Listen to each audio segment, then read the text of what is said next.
Michael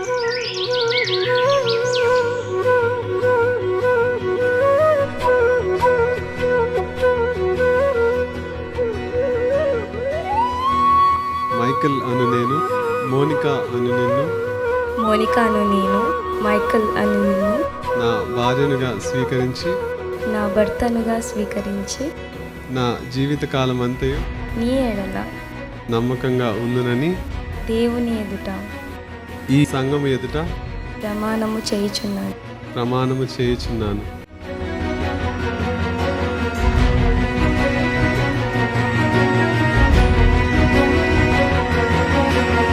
Michael, Monika అను వీరు పరిశుద్ధ వివాహమునకు సమ్మతించి దానిని దేవుని ఎదుట ఈ సంఘం ఎదుట బహిరంగముగా తెలియజేసినందున తండ్రి యొక్కయు కుమారుడైన యేసుక్రీస్తు యొక్కయు పరిశుద్ధాత్మ యొక్క నామములో వీరిద్దరూ భార్య భర్తలని ప్రకటించుచున్నాను.